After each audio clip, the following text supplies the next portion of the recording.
Senator Lee. Thank you, Mr. Chairman. Thank you, Deputy Monaco, for being here, and thanks for your service. In early March, we had Attorney General Garland before this committee, and I asked him a series of questions about 18 U.S.C. Section 1507, and specifically why no arrests have been made at the homes of Supreme Court justices in violation of that statute, which prohibits people from protesting or demonstrating outside the home of a Supreme Court justice or a judge or a juror or other officer of the court with intent to influence any court proceeding.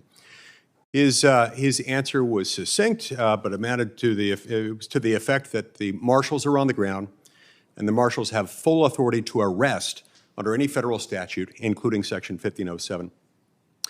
About 3 weeks later, my friend and colleague from Alabama, Senator Katie Britt, before another committee, asked Attorney General Garland about a slide deck that she had discovered that was being used to train the U.S. Marshals who were performing their protective detail duty at the homes of Supreme Court justices. These slides seemed to contradict what Attorney General Garland had told me 3 weeks earlier. They contradicted in several respects. First of all, the slide number 4 says that in order to make an arrest there, they really need to be looking at something that demonstrates, quote, the intent of influencing any judge language, thus logically goes to criminal threats and intimidation, not First Amendment protest activities. Now, I personally, as I've poured through that statute, I don't see that as an element of the offense. It's not an element of the offense. There's nothing in there that requires it to have this separate, non-specified element within 1507 about the intent being something amounting to criminal threats and intimidation. That's not in there. Just as troubling, maybe even more so, is slide number 5, cited by Senator Britt at that same hearing, where it says that, quote, any contemplated U.S. Marshal Service enforcement action under 1507 should be coordinated in advance with the appropriate U.S. Attorney's Office. And as if that were not enough to discourage the marshals from making arrests under Section 1507 in this circumstance, it goes on to say that it is counterproductive to make probable cause arrests on cases that the U.S. Attorney's Office will not charge and prosecute.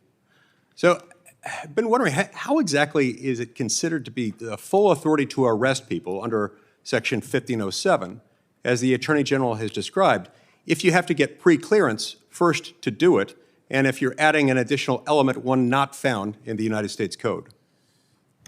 Well, Senator, I know the Attorney General has spoken quite directly to this about the direction that he has given and has repeatedly given to the Marshal Service, and the Marshal Service Director.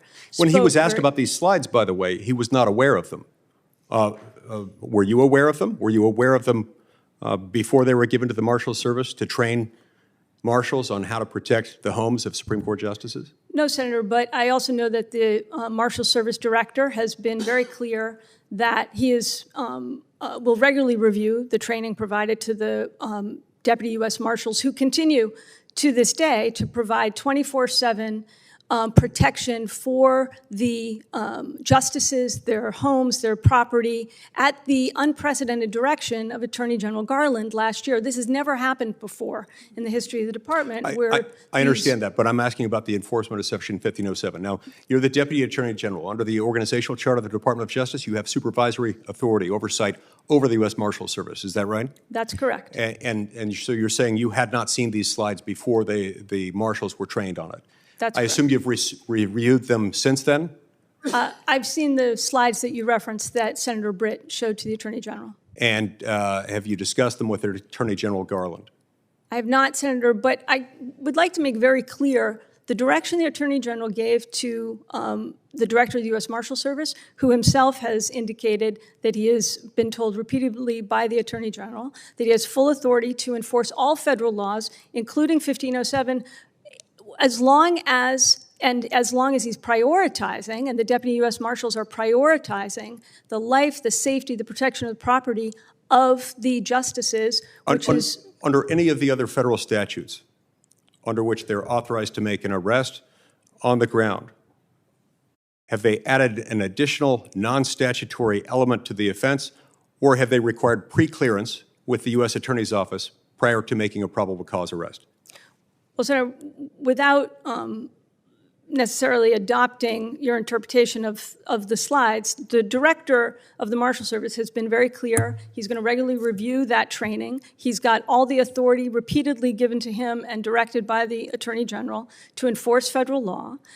His priority, however, and that of the Deputy U.S. Marshals who are providing that security and that protection, is for the property, the life, the safety of the justices and their families. And yet, since this slide was revealed to the public, he hasn't either corrected his statement or gone back to the Marshal Service and asked that the additional non-statutory element be removed or asked that the pre-clearance from the U.S. Attorney's Office be approved prior to the making of a probable cause arrest under Section 1507. The statement by the Attorney General was very clear and not in need of correction. He was very clear about the direction that he is given to the Marshal Service. He had no idea what direction had been given to the Marshal Service. No idea whatsoever. So we can say a lot of things about it.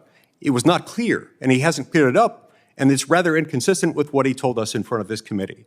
Respectfully, Senator, the Attorney General was clear. His direction to the Marshal Service, to the Marshal Service Director, was to prioritize the life, safety, and protection of the property of the justices, to have the full authority to enforce any federal law. With pre-clearance and with additional elements not found in the statute.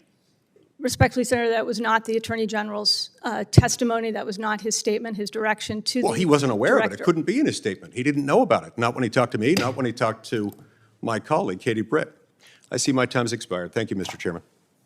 Thank you, Senator Lee. Senator Blumenthal. Thanks, Mr. Chairman. Thank you.